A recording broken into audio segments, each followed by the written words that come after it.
ഇനി 24-ന്റെ prime time ബ്രേക്കിംഗിലേക്കാണ്. സംസ്ഥാനത്ത് medical കോളേജുകളിൽ അനസ്തേഷ്യ ടെക്നീഷ്യൻസിന് പകരം യോഗ്യതയില്ലാത്തവരെ നിയമിക്കുന്നതായി പരാതി. തിയേറ്റർ മെക്കാനിക്കുകളെ ഇതേ ജോലിക്ക് നിയോഗിക്കുന്നതായി വിവരാവകാശ രേഖ വ്യക്തമാക്കുന്നു. യോഗ്യതയുള്ളവർ പുറത്തു നിൽക്കുമ്പോഴാണ് അയോഗ്യർ അറിയാത്ത പണിയെടുക്കുന്നതെന്ന് ഉദ്യോഗാർത്ഥികൾ 24-നോട് പറഞ്ഞു. ഞങ്ങൾക്ക് പോസ്റ്റിംഗ് ആവുന്നത് മെഡിക്കൽ കോളേജസിലാണ്. ഇപ്പം DME-ന്റെ എക്സാം വിളിച്ചിട്ട് നമുക്ക് PSC പോസ്റ്റിംഗ് ആവുന്നത് മെഡിക്കൽ കോളേജുകളിലാണ്.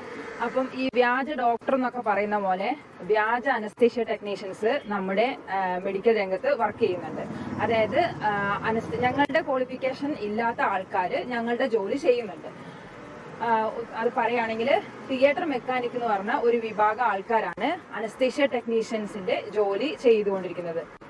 ഞങ്ങൾ DOT AT എന്നുള്ള കോഴ്സ് കഴിഞ്ഞിട്ട് 1000-ലധികം കുട്ടികൾ പുറത്തു നിൽക്കുമ്പോൾ ഇങ്ങനെ യോഗ്യതയില്ലാത്ത ആൾക്കാർ ഈ ജോലി ചെയ്തു വരുന്നുണ്ട്. നിഖിൽ പ്രമേഷ് വിവരങ്ങളുമായി കോഴിക്കോട്ട് നിന്ന് ചേരുന്നുണ്ട്. നിഖിൽ, എങ്ങനെയാണ് ഇതിന്റെ ഒരു നിയമന പ്രക്രിയ? ഏത് തരത്തിലാണ് ഇപ്പോൾ ഇങ്ങനെ ഒരു പരാതി വരാനുണ്ടായ പശ്ചാത്തലം എന്താണ് നിഖിൽ പ്രമേഷ്? Sreejith, good evening. നമുക്ക് വലിയ അത്ഭുതം തോന്നും. ആരോഗ്യ കേരളം നമ്മൾ വളരെ അഭിമാനത്തോടു കൂടി പറയുന്ന കേരളത്തിൽ ഇത് എന്തൊക്കെയാണ് സംഭവിക്കുന്നതെന്ന് നമുക്ക് തോന്നും. കാരണം ഇപ്പോൾ ഈ പറയുന്ന അനസ്തേഷ്യ ടെക്നീഷ്യന്മാർ എന്ന് പറയുന്നത് +2 കഴിഞ്ഞ് അതിൻ്റെ കോഴ്സുകളൊക്കെ പഠിച്ച ശേഷം ഈ ജോലിയിലേക്ക് വരുന്നതാണ്. അവരെ സംബന്ധിച്ചിടത്തോളം എന്നാൽ ഇപ്പോൾ ഈ ജോലി ചെയ്യാൻ വേണ്ടി തിയേറ്റർ മെക്കാനിക്ക് എന്ന തസ്തികയിൽ വരുന്ന 7ാം ക്ലാസ് മാത്രം വിദ്യാഭ്യാസം മതി എന്നിരിക്കെ ആ തസ്തികയിൽ ജോലി ചെയ്യുന്ന ആളുകൾക്ക് ഈ ജോലി കൂടി ചെയ്യാം എന്നുള്ളൊരു ഉത്തരവ് സർക്കാർ പുറത്തിറക്കുന്നു. അതായത് ഇതിന് പറയപ്പെടുന്നത് അധിക ചിലവ് വരുന്നത് കൊണ്ട് PSC വഴി അധിക നിയമനം നടത്താൻ നിലവിലത്തെ സാഹചര്യത്തിൽ സാധിക്കാത്തത് കൊണ്ട് ഈ തിയേറ്റർ മെക്കാനിക്കുമാർ തന്നെ അനസ്തേഷ്യ ടെക്നീഷ്യന്മാരുടെ ജോലി കൂടി ചെയ്യട്ടെ എന്നുള്ളതാണ് അവർ വ്യക്തമാക്കുന്ന ഒരു കാര്യം.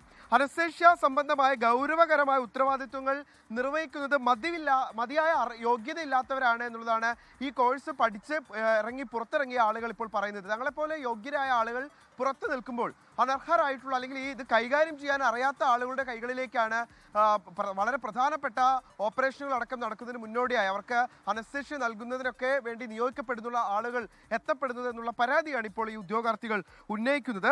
രോഗികളുടെ ആരോഗ്യ കാര്യത്തിലും ഉപകരണങ്ങളുടെ കൈകാര്യത്തിലും ആശങ്കയുണ്ട് എന്നും അവർ പറഞ്ഞു വെക്കുന്നുണ്ട്. ഈ ഉപകരണങ്ങളെന്ന് പറയുമ്പോൾ ലക്ഷങ്ങൾ വില വരുന്ന ഉപകരണങ്ങളാണ്. ഇതൊന്നും ഒരുപക്ഷെ ഈ ചുമതലയുള്ള ആളുകൾക്ക്, ഇപ്പോൾ ഈ തിയേറ്റർ മെക്കാനിക്കുമാരായിട്ടുള്ള ആളുകൾക്ക് ഇതിനെക്കുറിച്ച് കൃത്യമായി ബോധ്യം ഉണ്ടാകാൻ സാധ്യതയില്ല. അതുകൊണ്ട് തന്നെ അറിയാത്ത പണി അവരെ കൊണ്ട് എടുപ്പിക്കുകയാണ് ഇപ്പോൾ ആരോഗ്യ കേരളം എന്നുള്ളതാണ് ഒരു വിമർശനമായി ഉന്നയിക്കപ്പെടുന്നത്.